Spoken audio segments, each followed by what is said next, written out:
À Bourg-en-Bresse, des islamophobes sont partis afficher dans différents endroits de la ville cette affiche-là. Et on va la regarder ensemble et je vais vous montrer comment ils essayent de vous manipuler, mais ils sont pas très intelligents. Alors premièrement, ils utilisent un verset, d'accord? Sauf que, vous avez vu là, ils mettent des petits points, et à la fin des petits points. Et ils vous traduisent juste une partie, n'appelez pas la paix. Hein? Et ils vous mettent en français les lettres en gros, quoi.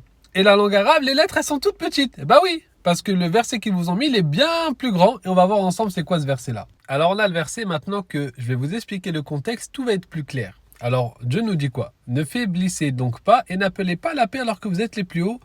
Donc ça, c'est cette partie qui nous intéresse. Dans quel contexte ce verset est descendu? Il est descendu dans un contexte où les non-musulmans qui étaient face au prophète Mohammed étaient des gens qui ne voulaient pas la paix. Les musulmans voulaient la paix. Mais eux ne voulaient pas la paix et bien au contraire, ils les combattaient pour leur religion. D'accord? Donc, Dieu, qu'est-ce qu'il nous dit ici? Il nous dit que si vous combattez et que vous commencez à prendre le dessus, dites pas, vas-y, c'est bon, on fait la paix. Alors que vous avez le dessus. Tant que ces gens-là qui sont en face de vous ne veulent pas la paix, eh ben, c'est pas parce que vous avez, entre guillemets, le dessus que vous dites, bon, allez, même si vous voulez être nos ennemis, on va pas être ennemis avec vous. Non, ne faiblissez pas.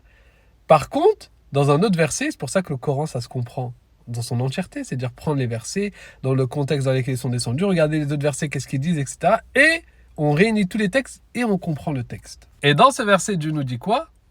Et si ces gens s'inclinent à la paix, c'est-à-dire que les gens qui sont en face de toi, qui te combattaient, décident d'aller vers la paix et de dire c'est bon, on accepte, on arrête, et là, Dieu nous ordonne d'aller vers la paix. Incline vers celle-ci, toi aussi, d'accord?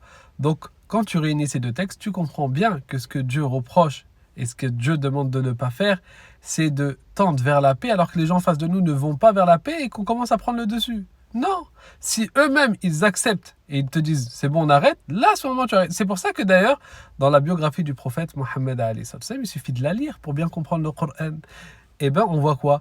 On voit que le prophète lorsqu'il rentre à la Mecque, d'accord, à la Mecque, donc les gens qui l'ont combattu, etc., parce que les musulmans ont grandi en nombre et sont devenus le plus grand nombre et ont pris le dessus, etc. Quand la Mecque s'avoue vaincu et ne cherche pas à continuer à combattre et cherche la paix, le prophète, il rentre avec cette paix-là, bien sûr. Il rentre, et qu'est-ce qui se passe?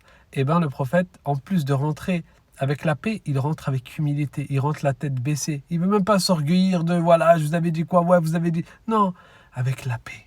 Deuxième verset cité. Bien sûr, ils ont encore tronqué, ils essaient de vous faire croire que l'islam appelle à combattre les gens juifs, alors que pas du tout, il suffit simplement de contextualiser ce verset. Alors déjà, les savants, ils disent que ce verset, c'est pas que les gens juifs, certains disent qu'il y a les adorateurs du feu, d'autres ils disent non, c'est l'ensemble des non-musulmans. Alors ici, Dieu nous parle d'un cas qui est bien spécifique. C'est le cas où des non-musulmans, admettons, ils vivent là dans un état musulman, d'accord? Les musulmans, eux, ils ont un impôt.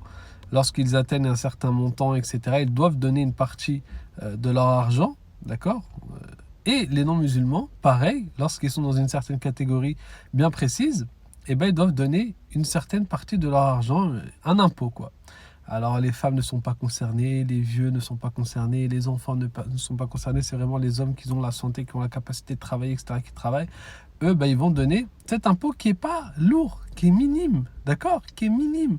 Maintenant, une personne qui va dans un état musulman, qu'il soit musulman ou non musulman d'ailleurs, il est musulman, il dit, moi, je ne donne pas la zakat. Et c'est arrivé à l'époque des compagnons, radiyallahu anhu. Certains, ils ont rejeté la zakat, non, c'est fini. Ils ont été combattus.